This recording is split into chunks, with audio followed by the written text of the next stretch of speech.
everyone. So today we are going to have another tasting of my homebrew porter.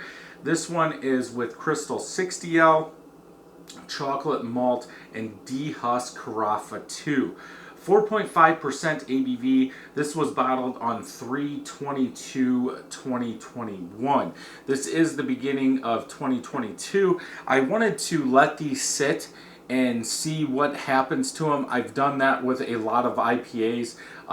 In what was it, 2019 and 2020, I went crazy with IPAs and I let some of them sit over a year. I still have some of them that I'm going to do another review on, but I wanted to see how those flavors meld together and what we would get if you let one sit. So this is the next tasting of this one. 4.5% ABV. Now, I believe, if I remember right, a lot of these that use the Husked Carafa 1 and Carafa 2 were lower ABV than a lot of the other ones. I don't know if that's because they're kilned a lot longer, so there's less sugar in them, but I did notice with every single one, when I used that Husked Carafa malt, the ABV was lower. Now 4.5 for a porter is good. The one I just got done reviewing was 5.2%. I'm good with that. 5.5 and below is what I'm looking for. I really don't want anything over 5.5. I think you could be getting into stout territory, and I want to keep it light because a porter was made back in the day for the workers in the mines to come out, have their lunch, have a beer, and not be sloshed and go back down. So let's go ahead and get this thing open. I believe this was using 4 of the small pearl carbonation tablets. Okay, hiss, good smoke coming out of this one. Not flowing over, and that was also when Steve and I first started doing this. We also wanted to look at carbonation tablets. What happened over time? Was there enough yeast in there that it would keep eating the sugar, and then you would have bottle bombs? I have had some bottle bombs in the past, but that was mainly when I used to use sugar. The big thing in homebrewing that a lot of new people don't think about is, what are you actually transferring into a bottle? So if you have a 6-gallon, 6.5-gallon carboy, you ferment everything, and then bottling day comes along. Usually you would make your syrup mixture, pour that into the bucket, then transfer off of the carboy or whatever you're using.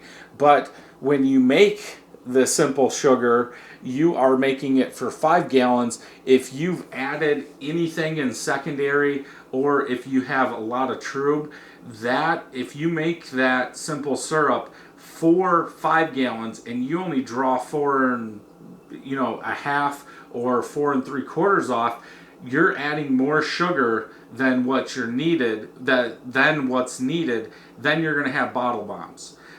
So it's almost better to put, I know it's harder because you don't want to stir up and let air get into your beer, but it's almost better to somehow draw off, transfer, and then make your syrup, because most buckets will have a level. Then you can back off the sugar that you put in the water to heat up and sanitize and do all that. Then put that into the bottling bucket instead of the other way. But that's just me. That's what I've seen. Again, I've had bottle bombs of my own stuff, so that's why we were trying out carbonation tablets. Also, we know that sometimes those carbonation tablets, the big ones, can be too much. If that's for 12 ounces and you've got bombers that are 22 and you put 2 of them in there, though you would actually have to cut one of those big ones down a little bit, because that would be for 24 ounces, not 22.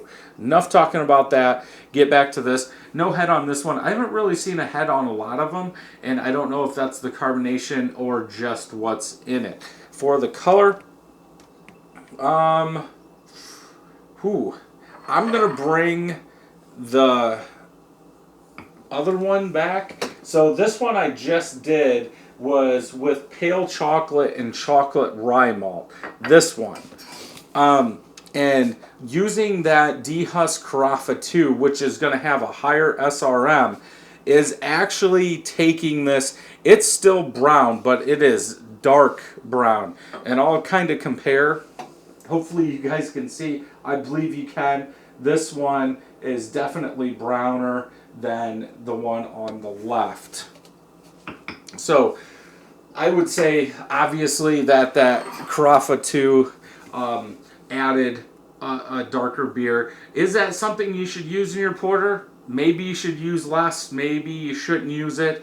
Maybe it's more for stouts. At least in this one, I would say it shouldn't be used, or the amount should be cut back so it's not as black. Is it black? No.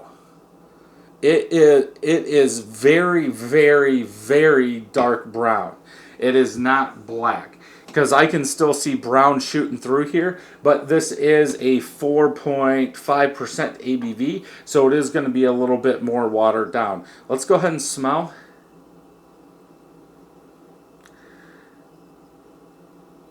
A little roasted malt, maybe over roasted malt, and that is it. I don't smell chocolate really. I don't smell coffee. Nothing. Just like a very dark, almost burnt roasted malt that is very, very low. Let's go ahead and taste.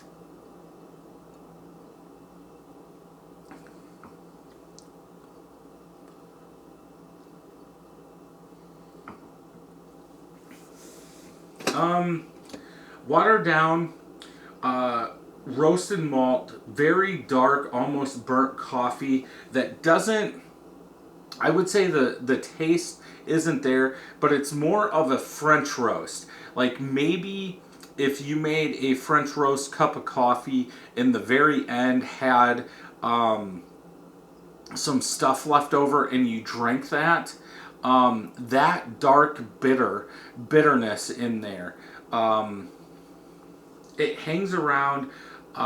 It's very different than that 40 that I just had that was full of chocolate. This is more on the darker coffee, really no chocolate. But you also have to look at this as, okay, you're making a porter, it's going to have some chocolate, some coffee.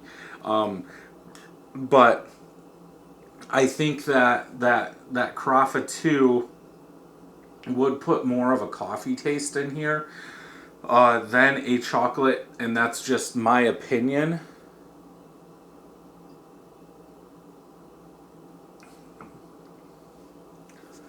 I don't think there's enough tastes,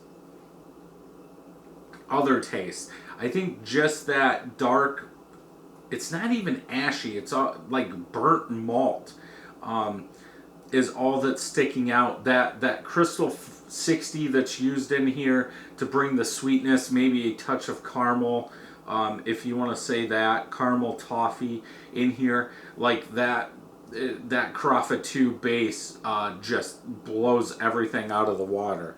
So I don't think I would make this one again. Is it drinkable? Yes. If you like coffee, dark roasted coffee. If you don't, I would probably say this is a drain pour, because really I don't think that Crystal 60 can compete with that Carafa II. The chocolate malt, I was trying to see if I added something on there.